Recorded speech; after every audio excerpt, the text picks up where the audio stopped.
संहिता लागू करने वाला पहला राज्य बना है। तो उनके लिए जोरदार तालियों के साथ उनका स्वागत करिए। उनके संबोधन के लिए शिक्षा का क्षेत्र है या महिला सशक्तिकरण है या नकल विरोधी कानून, उन्होंने अथाह प्रयास किए हैं और आज हमारा उत्तराखंड दीप्तिमान हो रखा है उन्हीं की वजह से। बहुत बहुत भारत माता की, भारत माता की।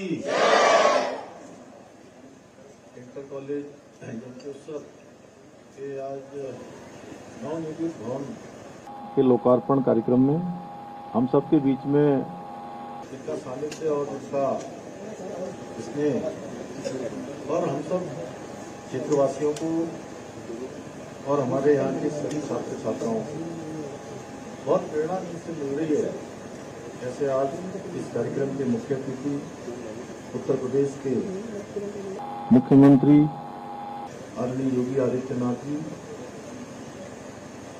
हरिद्वार लोकसभा के लोकप्रिय सांसद और पूर्व मुख्यमंत्री आदरणीय त्रिवेंद्र सिंह रावत जी, उत्तराखंड सरकार में शिक्षा मंत्री आदरणीय डॉक्टर धन सिंह रावत जी और यमकेश्वर विधानसभा की लोकप्रिय विधायक श्रीमती रेणु बिष्ट जी, जिला अध्यक्ष भारतीय जनता पार्टी श्री राजगौरव नौटियाल जी, प्रधानाचार्य जनता इंटर कॉलेज यमकेश्वर श्री मनमोहन सिंह रौतेला जी और यहाँ पर आए हुए हमारे सभी अतिथिगण, हमारे शैलेंद्र जी और सभी यहाँ पर सुनीता जी, विश्वजीत नेगी जी और महेंद्र सिंह राणा जी समेत हमारी कुसुम जी और बहुत सारे लोग यहाँ पर आए हुए हैं। सभी इस क्षेत्र के आए हुए सभी मेरे यहाँ पर बड़े बुजुर्ग, सभी माताएं बहनें, सभी विद्यालय के हमारे शिक्षकगण और जिनके लिए शानदार भवन आदरणीय योगी जी ने इसको नवनिर्मित कराया है। शानदार भवन यहाँ पर बनकर तैयार हुआ है। ऐसे सभी हमारे प्रिय छात्र एवं छात्राएं, मैं सबसे पहले तो आज हम सबके बीच में इस नवनिर्मित कक्षों के लोकार्पण कार्यक्रम के अवसर पर हमारे बीच में जिनके पधारने से सच में हम सबको बहुत प्रसन्नता है और सभी क्षेत्रवासी, उत्तराखंड वासी उनका हमेशा उनकी प्रतीक्षा में रहते हैं। आज हमारे बीच में आए हैं आदरणीय योगी आदित्यनाथ जी महाराज, उत्तर प्रदेश के मुख्यमंत्री। मैं देवभूमि उत्तराखंड के समस्त नागरिकों की ओर से आपका हार्दिक स्वागत करता हूं, आपका अभिनंदन करता हूं। एक बार जोरदार तालियों से सभी लोग स्वागत करेंगे। और हम सब के लिए ये बहुत हर्ष का विषय है कि आज हमको आदरणीय योगी जी का सानिध्य प्राप्त हो रहा है और वो हमारी सनातन संस्कृति के रक्षक भी हैं और इसी भूमि में पैदा हुए हैं और उनका विशेष लगाव इस पूरे क्षेत्र से है। अभी पिछले वर्ष भी हमारे काफ़ी सारे विद्यालयों का यहाँ पर लोकार्पण हुआ, उनको नया बनाया गया, पूरा शानदार तरीके से वहाँ कंप्यूटर कक्ष स्थापित किए गए। मुझे भी उनके साथ उन सभी कार्यक्रमों में रहने का शुभ अवसर प्राप्त होता है। ये इस बात का है कि भले ही वो देश में, दुनिया में कहीं भी काम कर रहे हैं, लेकिन अपने इस क्षेत्र से जहाँ उन्होंने जन्म लिया और हो भी क्यों ना, हमारे श्रीमद् भागवत पुराण, रामचरितमानस, जितने हमारे ग्रंथ हैं, सब में कहा गया है जननी जन्मभूमि से स्वर्गापि तपि गरिये से, यानी कि जननी और जन्मभूमि स्वर्ग से भी महान है। तो उनका लगाव हमारे इस पूरे क्षेत्र से है। मैं उनके भावनात्मक लगाव, जुड़ाव हम सभी के लिए बहुत गर्व का विषय है। और जितना स्नेह हमारे उत्तराखंडी भाई बहन सभी लोग, चाहे वो कहीं भी रहते हों, आदरणीय योगी जी के प्रति रखते हैं, उतना ही अपनत्व भाव और अपनत्व आदरणीय महाराज जी के हृदय में भी देवभूमि उत्तराखंड के लिए प्रति है।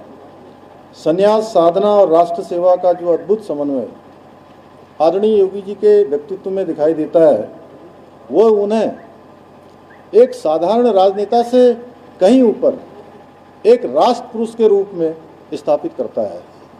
और उसी का आज संपूर्ण धरा के लोग एक अति आदर का सम्मान का भाव रखते हैं। आज महाराज जी ने उत्तर प्रदेश के मुख्यमंत्री के रूप में जिस प्रकार से वहाँ पर सुशासन स्थापित किया है, जिस प्रकार वहाँ आप सबको ध्यान में होगा, एक समय में उत्तर प्रदेश में कैसे गुंडे और माफियाओं का शासन होता था, कानून की धज्जियाँ उड़ाई जाती थी। आज वही उत्तर प्रदेश सुरक्षा विकास का एक नया मॉडल प्रस्तुत कर रहा है और वो आज पूरे देश के लिए सुशासन के क्षेत्र में एक प्रेरणा बन चुके हैं। आपका सादा जीवन, उच्च विचार और कर्तव्यनिष्ठ कार्यशैली आज के युवा पीढ़ी के लिए भी आदर्श है। प्यारे बच्चों, जो हमारे मैं देख रहा हूँ बहुत सारे बच्चे यहाँ पर बैठे हैं। जब मैं भारत माता की जय का उद्घोष करने के लिए कह रहा था तो मुझे यहाँ से कहीं ज़्यादा आवाज़ इन बच्चों के बीच में से सुनाई दे रही थी। तो मैं प्यारे बच्चों से कहना चाहता हूँ कि ये हम सभी के लिए अत्यंत गर्व का विषय है कि आदरणीय योगी जी ने भी इसी क्षेत्र में पढ़ाई करी है। इसी क्षेत्र में साधारण स्थितियों में पैदा होने के बाद उन्होंने असाधारण काम किया है। और मैं सच कहूँ तो कोई अतिशयोक्ति नहीं होगी कि उन्होंने धरती से आसमान को छूने का काम किया है, साधारण से असाधारण की यात्रा की है। और आप सभी की तरह कभी आदरणीय योगी जी भी इसी क्षेत्र में पढ़ते थे। एक छात्र के रूप में एक साधारण परिवार में जन्मे हैं, गांव की मिट्टी में पले बड़े हैं, लेकिन उन्होंने अपने अनुशासन से, अपने परिश्रम से और अडिग संकल्प से संकल्प लेकर उन्होंने असाधारण ऊंचाइयां प्राप्त की हैं और देश के सबसे बड़े राज्य उत्तर प्रदेश के मुख्यमंत्री के रूप में आज सेवा कर रहे हैं। आदरणीय योगी जी का जीवन आप सभी विद्यार्थियों के लिए प्रेरणा का स्रोत है कि परिस्थितियां चाहे जैसी भी हों, चुनौतियां कितनी भी कठिन क्यों न हो, यदि राष्ट्र और समाज के प्रति समर्पण का भाव हो तो कोई भी कार्य संभव नहीं होता है और हर चुनौती एक अवसर बन जाती है। आदरणीय योगी जी के मन में शुरू से समाज के लिए कुछ करने की अटल भावना थी और यही भावना उन्हें संन्यास, साधना और सेवा के मार्ग पर ले गई। आज वही भावना सुशासन, सुरक्षा और विकास के रूप में करोड़ों लोगों के जीवन में सकारात्मक परिवर्तन ला रही है। आज भारत ही नहीं बल्कि संपूर्ण विश्व में आदरणीय योगी जी को एक ऐसे कर्मयोगी के रूप में जाना जाता है जिन्होंने अपने कुशल नेतृत्व, दृढ़ संकल्प से अल्पकाल में, कम समय में ही देश के एक ऐसे राज्य का कायापलट करने का ऐतिहासिक कार्य किया है जिसकी जनसंख्या विश्व के बहुत से देशों से अधिक है। 2017 से पहले योगी जी के मुख्यमंत्री बनने से पहले उत्तर प्रदेश को बीमारू प्रदेश के राज्य के रूप में देखा जाता था। वहीं आज आदरणीय योगी जी के नेतृत्व में उत्तर प्रदेश उत्तम प्रदेश बनकर देश के विकास की अग्रिम पंक्ति में खड़ा है। भाइयों बहनों, हमारे शास्त्रों में कहा गया है कि विद्या नाम नरस्य भूषणम, विद्या मनुष्य का सबसे बड़ा आभूषण है। शिक्षा में वो शक्ति है जो व्यक्ति के जीवन को दिशा देती है, समाज को संस्कार देती है और राष्ट्र के भविष्य को सशक्त बनाती है। शिक्षा के महत्व को समझते हुए आदरणीय प्रधानमंत्री श्री नरेंद्र मोदी जी ने देश में वो नई शिक्षा नीति लेकर आए। आदरणीय प्रधानमंत्री जी के मार्गदर्शन में और उनके नेतृत्व में हमारी सरकार प्रदेश की शिक्षा व्यवस्था को अधिक आधुनिक, व्यवहारिक, सुव्यवस्थित बनाने के लिए निरंतर प्रयास कर रही है। आज बड़ी संख्या में सरकारी स्कूलों में स्मार्ट क्लासेस की स्थापना की जा रही है। मुख्यमंत्री मेधावी छात्र प्रोत्साहन योजना, इसके तहत हमारे मेधावी छात्रों को और छात्राओं को प्रतिमाह छात्रवृत्ति भी दी जा रही है। इसके साथ ही प्रदेश के प्रत्येक विकासखंड से हमने राज्य के अंदर ये नवाचार किया है कि हाई स्कूल और इंटर कॉलेज के टॉपर्स को भारत भ्रमण पर भेज रहे हैं। विभिन्न बड़े संस्थानों पर वो जाते हैं और वहाँ जाकर उनको अनेक संस्थानों से, अनेक व्यक्तियों से, अनेक ऐतिहासिक महत्व के जो हमारे स्थल हैं, उन सभी को जानने को और नज़दीक से देखने का उनको अवसर मिलता है। यही नहीं, हम विद्यार्थियों को अपने देश की महान विभूतियों का इतिहास पढ़ाने के साथ साथ उत्तराखंड राज्य के आंदोलन के जननायकों की शौर्य गाथाएँ भी पढ़ा रहे हैं। आज संपूर्ण विश्व में सनातन धर्म और संस्कृति का महत्व समझ रहा है। इसे देखते हुए हमने दून विश्वविद्यालय में सेंटर फॉर हिंदी स्टडीज की स्थापना की है। इस सेंटर में हिंदू सभ्यता और संस्कृति से जुड़े हुए अनेक पहलुओं पर शिक्षण और शोध कार्य किया जा रहा है। प्यारे बच्चों, आप लोग हमारे देश और प्रदेश का भविष्य हैं, इसलिए मैं आपको बताना चाहता हूं कि हमारी सरकार ने युवाओं के बच्चों के भविष्य के साथ खिलवाड़ करने वाले नकल माफियाओं पर नकल कसने के लिए प्रदेश का कठोर नकल विरोधी कानून हमने प्रदेश के अंदर लागू किया है, जिसका परिणाम हुआ है कि पिछले 4 वर्षों में राज्य में 28,000 से भी अधिक युवाओं को सरकारी नौकरियां प्राप्त करने में सफलता प्राप्त हुई है। मुझे गर्व है कि इस कानून के लागू होने के बाद हर महीने राज्य में 500 सरकारी नौकरियां युवाओं को प्राप्त करने में सफलता प्राप्त हुई है। मैं इस अवसर पर आप सभी को यह भी आश्वस्त करना चाहता हूं कि चाहे कुछ भी हो जाए, हम इसी प्रकार अपने युवाओं के संकल्प और सपनों को पूरा करने के लिए निरंतर कार्य करते रहेंगे। आज इस अवसर पर मैं आप सभी से यह भी आग्रह करना चाहता हूँ कि आप लोग अपने जीवन में बड़े सपने देखें और उन सपनों को पूरा करने के लिए ईमानदारी, अनुशासन और समर्पण से काम करें। और जिस इंटर कॉलेज में, जिस क्षेत्र में आदरणीय योगी जी जैसे महान व्यक्तित्व ने इन क्षेत्रों में पढ़ाई की हो, उन क्षेत्रों का प्रत्येक विद्यालय, प्रत्येक छात्र असाधारण बनने की क्षमता रखता है। प्यारे बच्चों, मुझे पूरा विश्वास है कि आज आदरणीय योगी जी का आगमन हम सभी के मन में शिक्षा, संस्कार और राष्ट्र निर्माण के प्रति नई चेतना का संचार करेगा और हमारा राज्य, जो हमने कहा है कि विकल्प रहित संकल्प कि हम देश के अग्रणी राज्यों में हमारा नाम भी शामिल होगा, उसको लेकर काम करेंगे। और जब मैं विकल्प रहित संकल्प कहता हूँ तो ये केवल राज्य के लिए नहीं कहता, हम अपने बच्चों के भविष्य के लिए भी कहना चाहता हूँ कि संकल्प में किसी विकल्प का ना आना, संकल्प में किसी विकल्प का ना आना, संकल्प की सिद्धि तक पहुँचना है, संकल्प को पूरा होना है। इसलिए आप सब भी अपने जीवन में जो उद्देश्य बनाए उसमें कोई विकल्प न लाएं, केवल और केवल संकल्प लेकर आगे बढ़ते रहें, तो निश्चित रूप से आप सभी का संकल्प पूरा होगा। इसी विश्वास के साथ पुनः मैं महाराज जी का एक बार फिर से आप सब की तरफ से, अपनी तरफ से देवभूमि उत्तराखंड आने पर, इस क्षेत्र में आने पर पुनः उनका अभिनंदन करते हुए, स्वागत करते हुए अपनी बात समाप्त करता हूँ। धन्यवाद।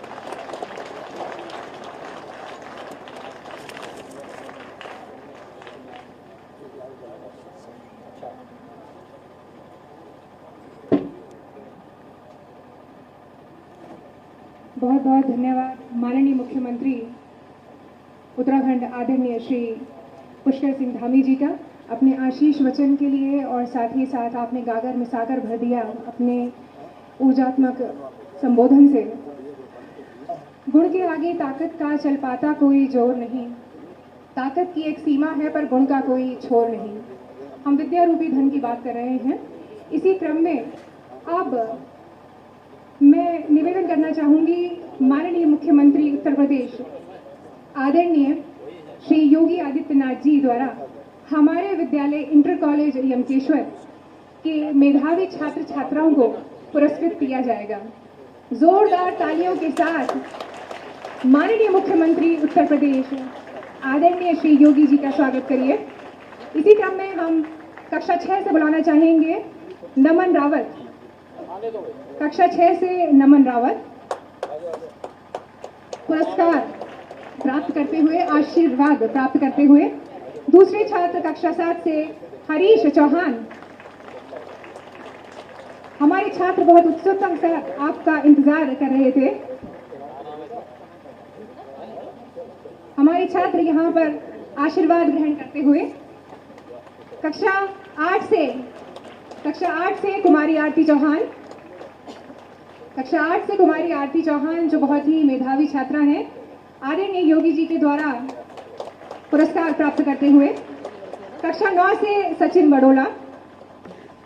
ये एक बहुत ही गौरव का क्षण है हमारे विद्यालय परिवार के लिए। आप देख सकते हैं कक्षा 10 से कुमारी दीपाली स्मृति चिन्ह पुरस्कार ग्रहण करते हुए, कक्षा 11 से हमारा छात्र अभिषेक बड़ोला आशीर्वाद और पुरस्कार प्राप्त करते हुए, कक्षा 12 से कुमारी पल्लवी आशीर्वाद ग्रहण करते हुए, बहुत बहुत धन्यवाद आप सभी उपस्थित मुख्य अतिथि महोदय एवं अन्य अतिथि महोदय जी का। आप अपना आसन ग्रहण करिएगा।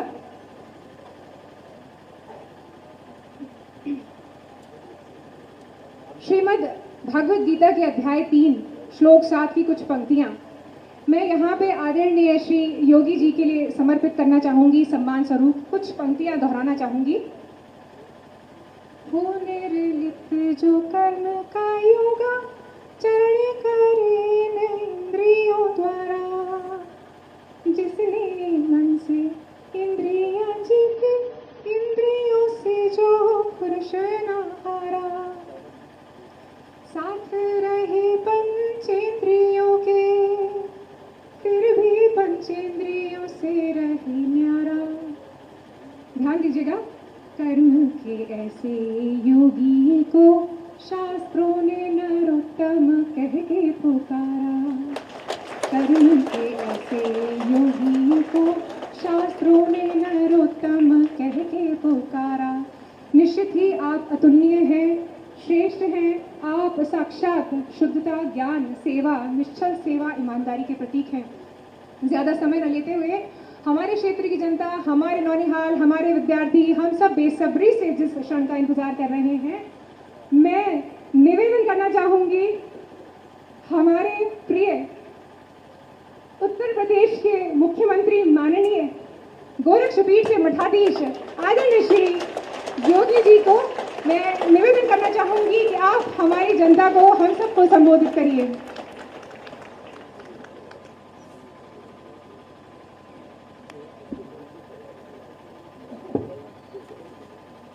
भारत माता की, भारत माता की, भारत माता की, वंदे वंदे वंदे।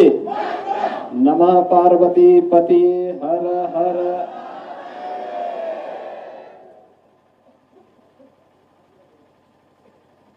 यमकेश्वर महादेव की इस पावन धरा पर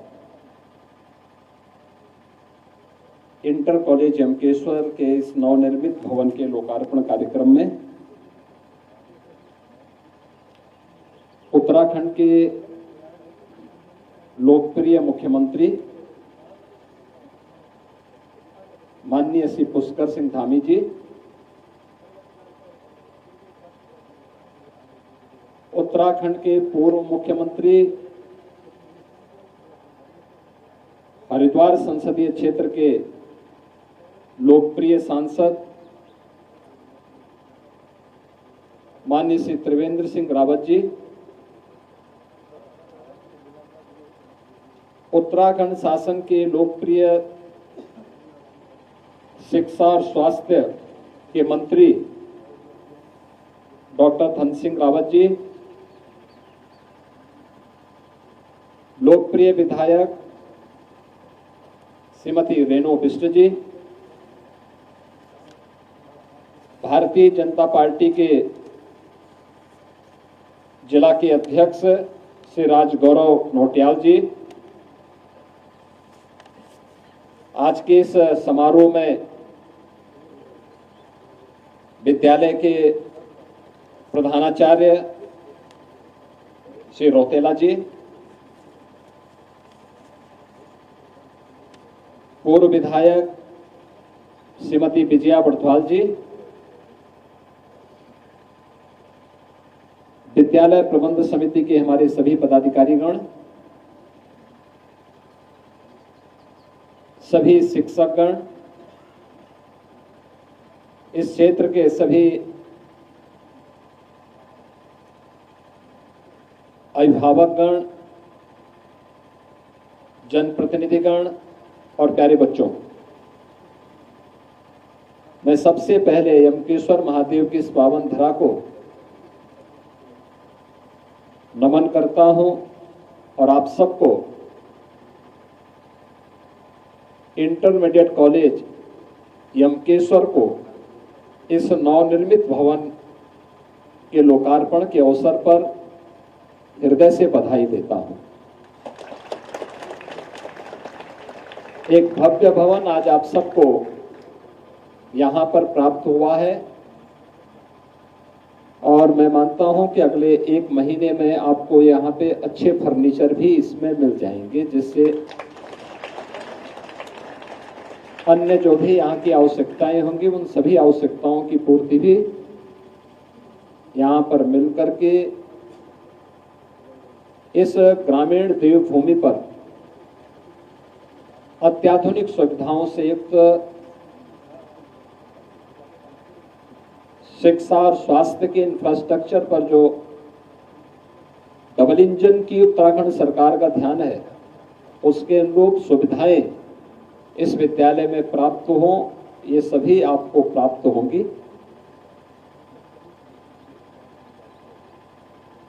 मुझे प्रसन्नता है कि उत्तराखंड अपनी स्थापना की रजत जयंती वर्ष को संपन्न करने के साथ ही अब विकास की एक नई ऊंचाइयों को प्राप्त कर रहा है और उन ऊंचाइयों को प्राप्त करते हुए महत्वपूर्ण विकास केवल एक तरफा नहीं है, अपनी सभ्यता और संस्कृति को बचाए रखते हुए अपने उच्च आध्यात्मिक मूल्यों और सांस्कृतिक मूल्यों का संरक्षण करते हुए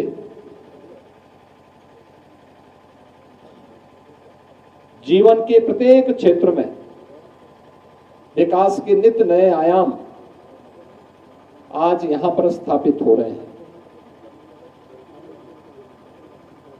हम सबको इस बारे में ध्यान रखना होगा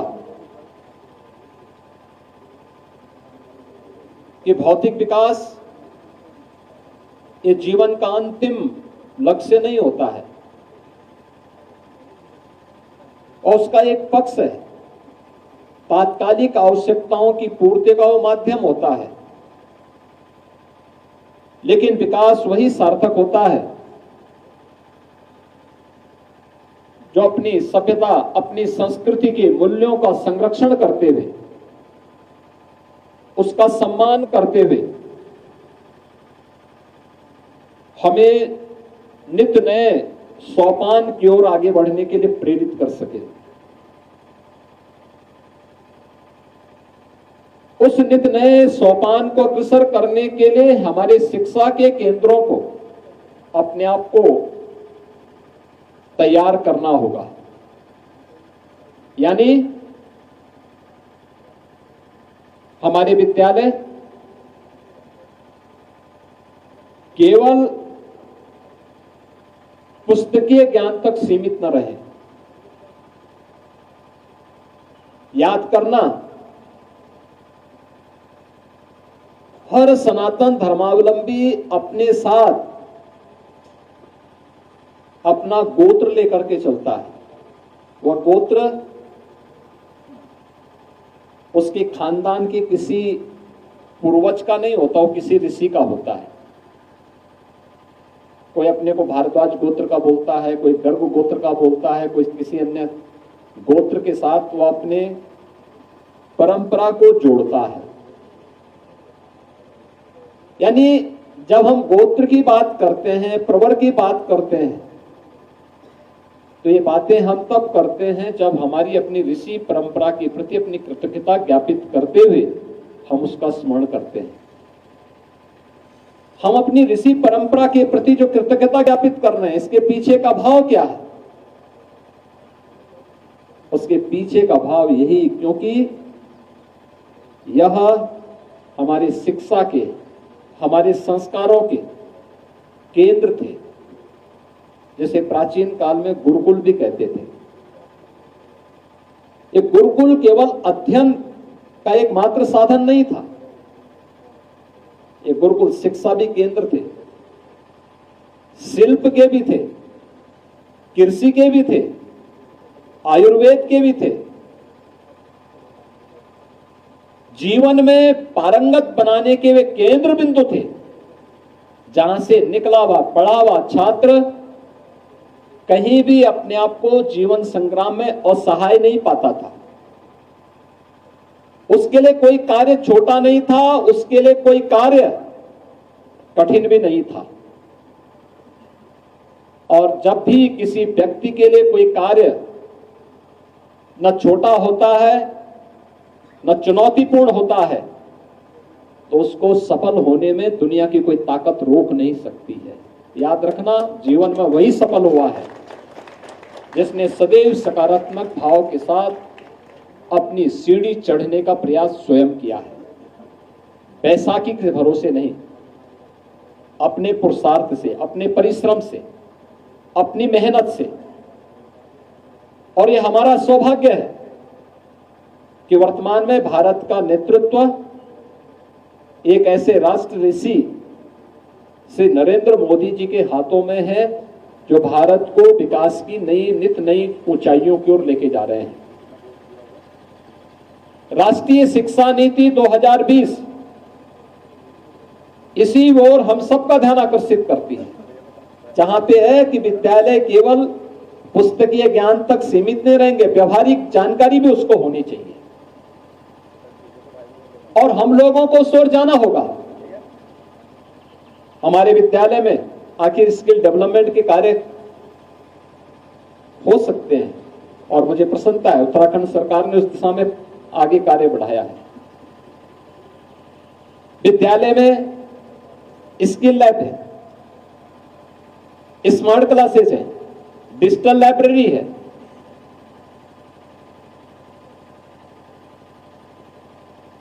आज के समय की जो इमर्जिंग टेक्नोलॉजी है, उससे जुड़ी हुई चीजों को भी और आसान बनाने की तैयारी, और उसका केंद्र बिंदु हमारे शिक्षण संस्थान बन रहे हैं।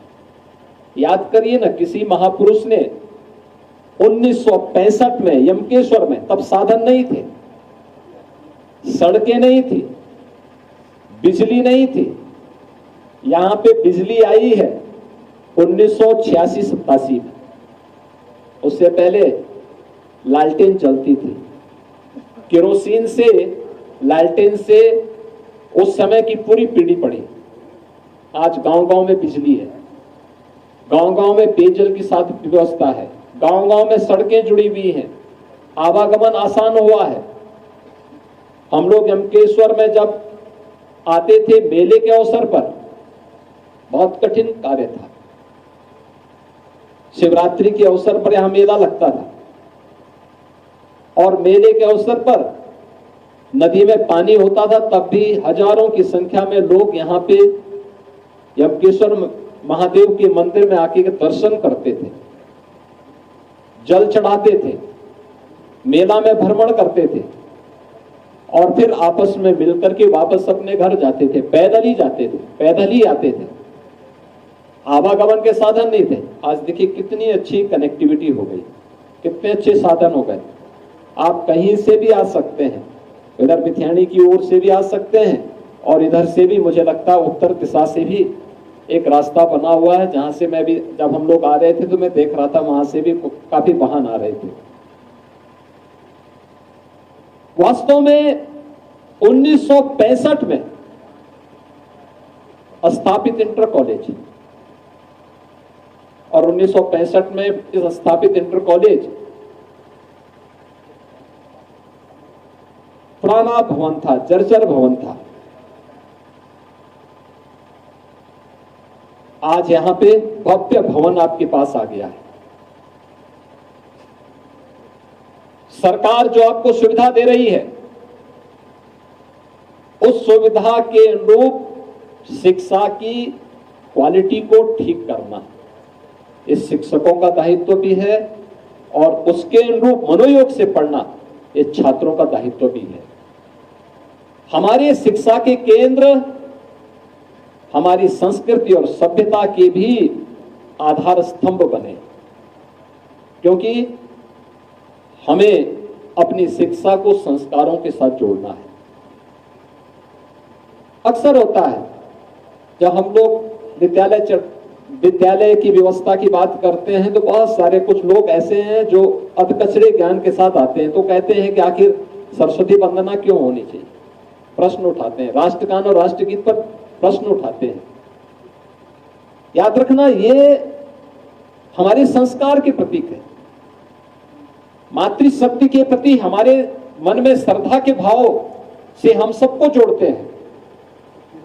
हमने ज्ञान के अधिष्ठात्री देवी के रूप में मां सरस्वती को पूजा है, और मां सरस्वती ये तो नहीं बोलती है कि कौन व्यक्ति, कौन जाति, कौन मत और कौन मजहब है। जो मेहनत करेगा, जो सही दिशा में सोचेगा, सकारात्मक भाव के साथ कार्य करेगा, मां सरस्वती की कृपा उस पर उसी प्रकार से बरसती हुई दिखाई देगी। उसकी कृपा में भेद नहीं है, भेद लेने वाले के मन में है। जो लेना नहीं चाहता है उसको कोई जबरदस्ती नहीं दे सकता है, लेकिन मां तो कृपा बराबर बरसाती है। महादेव के मंदिर में जो आएगा वही तो आशीर्वाद प्राप्त करेगा, जो आएगा ही नहीं वह उससे वंचित ही रहेगा, क्योंकि उसके मन में नकारात्मकता है। नकारात्मकता जीवन में हमेशा व्यक्ति को पतन की तरफ लेके जाती है, दुर्गति की तरफ लेके जाती है। सकारात्मकता हमारी गति को प्रगति की तरफ बढ़ाती है। यह हमें तय करना है कि हमें प्रगति अच्छी लगती है या दुर्गति अच्छी लगती है। अगर प्रगति चाहिए तो सकारात्मक सोच बनाइए, दुर्गति की ओर कोई जाना चाहता है तो नकारात्मक सोच के साथ कार्य करें। और यह दृष्टि जब भी हमारे मन में होगी कि हमें अपने देश के लिए कुछ करना है। उत्तराखंड की भूमि तो वैसे भी देवभूमि है। यहां का नौजवान देश की सीमाओं पर देश की रक्षा करता है। जीवन के जिस भी क्षेत्र में गया है उसने अपनी प्रभावी उपस्थिति से देश को, समाज को एक नई दिशा दी है, उसको आगे बढ़ाने में मदद की है। यहां के हिमालय से निकला हुआ जल पूरे उत्तर भारत की भूमि को उपजाऊ बनाता है, देश का पेट भरता है, दुनिया के लिए खाद्यान्न आपूर्ति का एक माध्यम बनता है, बागवानी का एक माध्यम बनता है। इस प्रकार का इंफ्रास्ट्रक्चर हर स्तर पर हो, इस सरकार चाहती है। सरकार सहयोग भी देना चाहती है। हम सबका दायित्व बनता है कि उसका उपयोग हम करें। बच्चों को गांव में रह करके पढ़ाने की प्रवृत्ति के साथ जोड़ें।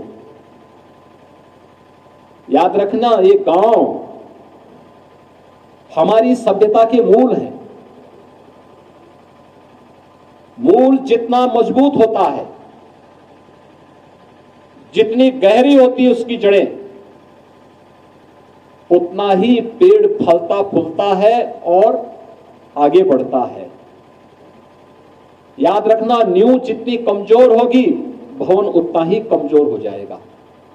मूल जितनी कमजोर होगी उतना ही पेड़ आसानी से किसी झंझावात और तूफान की चपेट में आ जाएगा। हमने देश को, अपनी संस्कृति को, अपने समाज को किसी झंझावात और किसी तूफान की चपेट में नहीं आने देना है। गांवों को पलायन से बचाना पड़ेगा। गांवों को शिक्षा के, नवाचार के, शोध के एक नए केंद्र के रूप में विकसित करना पड़ेगा। हमारे गांव फिर से ग्राम स्वराज की उस परिकल्पना को साकार करें जिसके लिए हमारा गांव जाना जाता था। एक आधार था, स्वावलंबन था, उसमें आत्मनिर्भरता थी, उसमें सब कुछ था। मुझे याद है बचपन में हमने इसी क्षेत्र में जब जन्म लिया था, हमारी निर्भरता सरकार पर 0% हुआ करती थी। यानी कोई भी कार्य के लिए सरकार पर निर्भरता नहीं, गांव के लोग मिलकर के अपने सारे कार्यों को संपन्न करते थे। इस पूरे क्षेत्र में भी हम लोग देखते थे, सरकार पर कोई निर्भरता नहीं होती। गांव की सड़क भी गांव के लोग मिलकर बना लेते थे। सरकार कभी कभी आती थी उस समय तो, जनप्रतिनिधियों के दर्शन, अब तो देखो मैं देख रहा था यहाँ के विधायक नाम ले लेकर के पुकार रही थी सबका। और जब हम लोग 1980 के दशक में देखते थे तो विधायक और सांसद का दर्शन चुनाव के समय होता था 5 साल में, बाकी कभी नहीं दर्शन होता था, कभी नहीं दर्शन होता था। आज तो अगर 1 महीने अगर विधायक नहीं आए तो हर व्यक्ति आंखें लाल पीला करके बैठ जाएगा कि देखो नहीं आया। लेकिन आज हर जनप्रतिनिधि, एक एक कार्यकर्ता का, क्षेत्र के जनप्रतिनिधियों का, ग्राम प्रधान कौन है, जिला पंचायत सदस्य कौन है, ब्लॉक प्रमुख कौन है, क्षेत्र पंचायत के सदस्य कौन है, उन सबका नाम ले लेकर के बुला रहे थे, पूछ रही थी।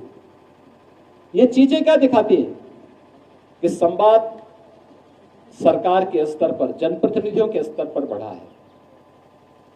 पहले लोग दिखाई नहीं देते थे, लेकिन अपने गांवों को आत्मनिर्भर बनाने के बजाय उनकी निर्भरता सरकार पर ज्यादा कर दी। सरकार, हर चीज के लिए सरकार को दोषी देना, हर कार्य के लिए दूसरों पर निर्भर होने की प्रवृत्ति हमारे समय में कभी नहीं था, कभी नहीं। मुझे याद है हम लोग कभी किसी कार्य के लिए सरकार से कोई मांग नहीं करते थे, कभी नहीं मांग करते थे। एक बात, महीने में एक बार केरोसिन मिल जाए उतना पर्याप्त है, बाकी किसी चीज के लिए नहीं। बिजली थी नहीं, लेकिन तब भी जीवन था और खुशहाल भरा था। गांव में मिलकर के लोग रहते थे, सौहार्दपूर्ण वातावरण था। आज जब उस वातावरण की हम कभी उसके बारे में सोचते हैं तो हमें लगता है वो समय वास्तव में स्वर्णिम था, वह स्वर्गयुग था।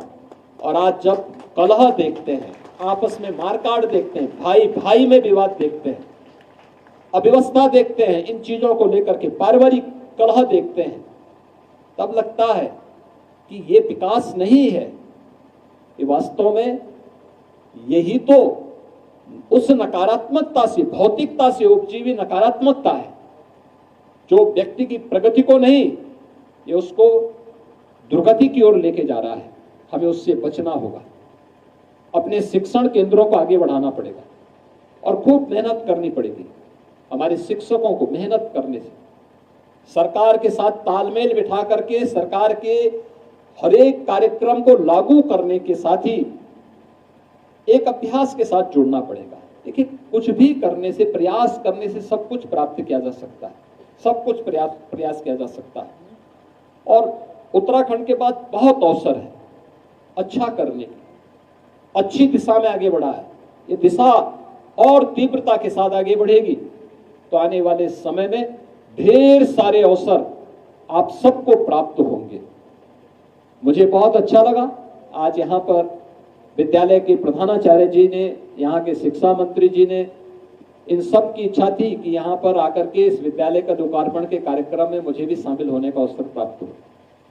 और मुझे इंटर कॉलेज में, वास्तव में मैं बहुत पहले आया था यहाँ पे एक बार, और मैं आया था यहाँ पे मेला ही था, मेले के कार्यक्रम में मैं आया था। तो यहाँ पे कोई उस समय एक सांस्कृतिक कार्यक्रम था। सांस्कृतिक कार्यक्रम में कुछ गढ़वाली और कुमाऊनी गायक आए हुए थे, बहुत अच्छा गाना गा रहे थे। यहाँ पर इसी प्रांगण में उनका कार्यक्रम था। बहुत पहले की बात है, मुझे लगता है कि आज से लगभग 45 वर्ष पहले। हम लोग छोटे छोटे थे उस समय, उस कार्यक्रम में देखने के लिए आए थे। और भवन काफी जर्जर था, खपड़े का भवन था, टीन से छत बनी हुई थी। मुझे 2 वर्ष पहले प्रिंसिपल साहब जब मिल गए थे, मैंने उनसे पूछा, मैंने कहा क्या स्थिति है भवन की, क्या स्थिति है। उन्होंने कहा बाकी ठीक है। फिर मैंने आदमी भेजा, मैंने कहा भी जाके देखो यहाँ पे कुछ कार्य होना चाहिए। और मैं धन्यवाद दूंगा आदित्य बिरला ग्रुप को, जब मैंने उनको कहा कि भाई आप लोग जाकर के वहाँ एक भवन बनवा दीजिए, बच्चों की अच्छी पढ़ाई के एक माध्यम बन सके, उत्तराखंड सरकार के साथ मिलकर के हम इस कार्य को आगे बढ़ा पाएंगे तो उन बच्चों का कल्याण हो पाएगा, अच्छा इंफ्रास्ट्रक्चर मिल जाएगा उनको। और एक समय सीमा के अंदर विद्यालय परिवार ने उस कार्य को आज पूरा किया है। आज इसका लोकार्पण भी हो गया है और इसमें और अच्छी शिक्षा मिले। यह संकल्प हमारा तभी पूरा होगा जब हम लोग अब प्रतिस्पर्धा के साथ बच्चों को जोड़ें। देखिए, आज शिक्षा भी आसान हो गई है आपके लिए, यहाँ पर अच्छी दिशा में। अभी यहाँ के शिक्षा मंत्री जी ने भी और मुख्यमंत्री जी ने भी घोषणा की है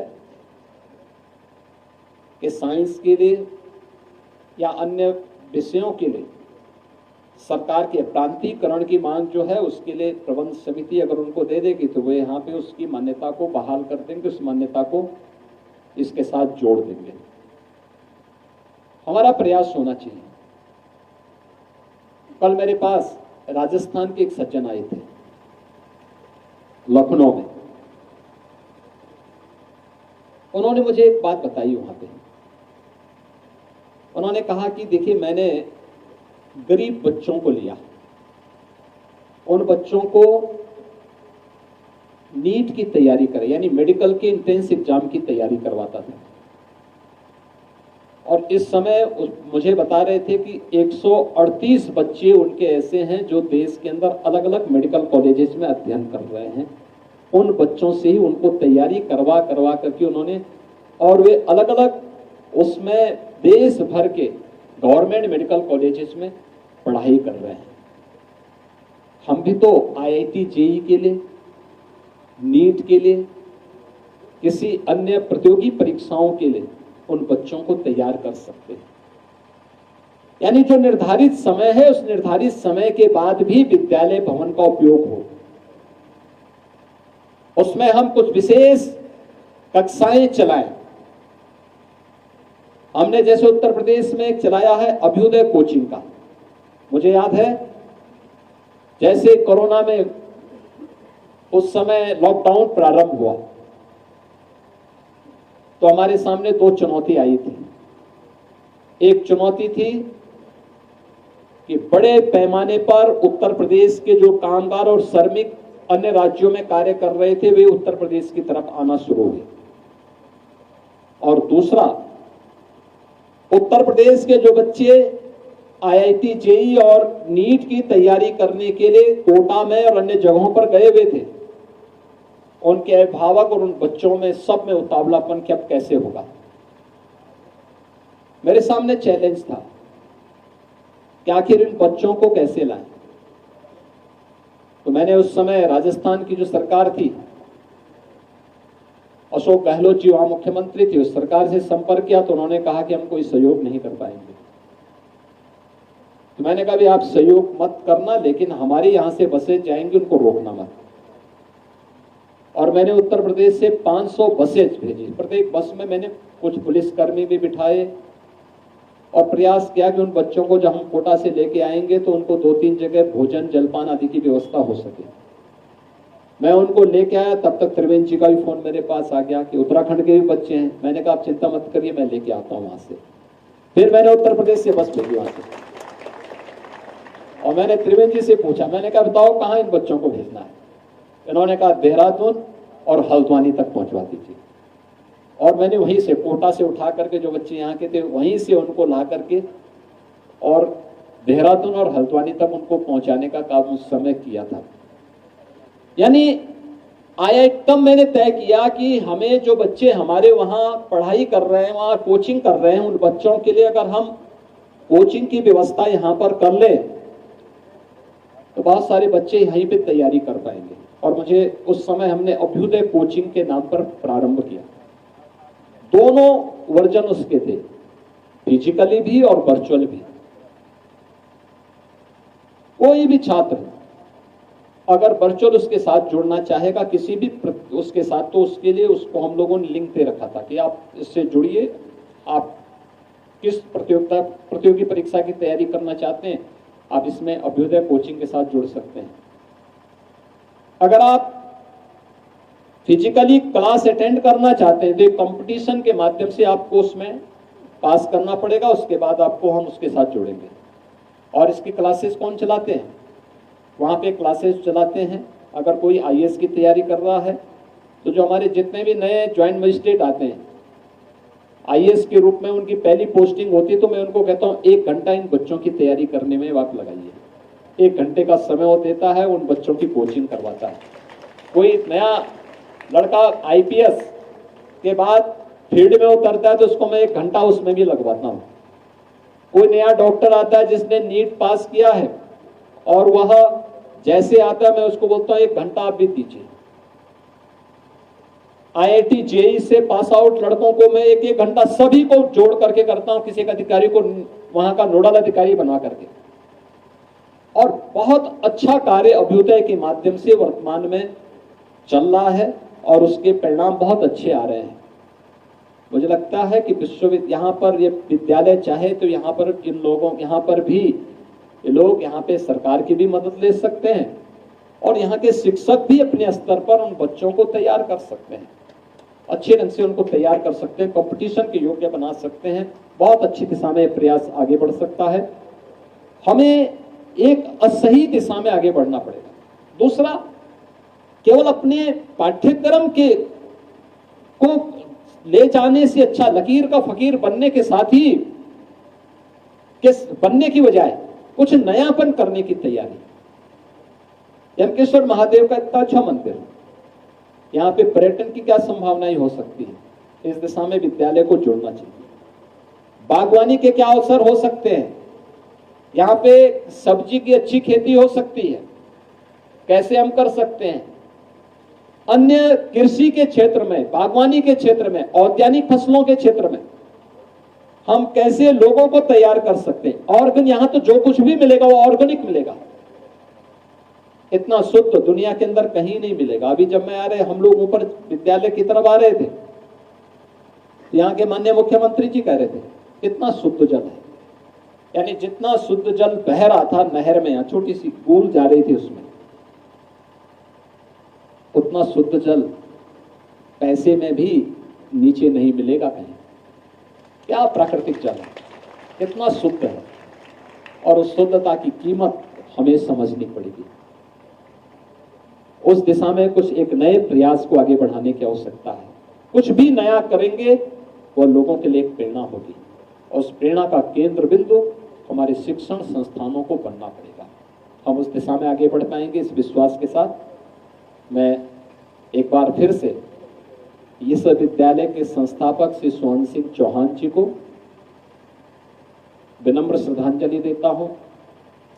इंटरमीडिएट कॉलेज यमकेश्वर को इस भव्य भवन के लिए हृदय से बधाई देता हूं। इन सभी बच्चों के प्रति अपनी मंगलमय शुभकामनाएं व्यक्त करता हूं और विश्वास करता हूं कि आप लोग अच्छा करेंगे। यहाँ से कुछ भी बच्चे देश और समाज के लिए अपने आप को समर्पित भाव के साथ आगे कर पाएंगे तो उससे बहुत लाभ होगा। आप सबके प्रति मेरी मंगलमय शुभकामनाएं हैं। धन्यवाद। जय हिंद।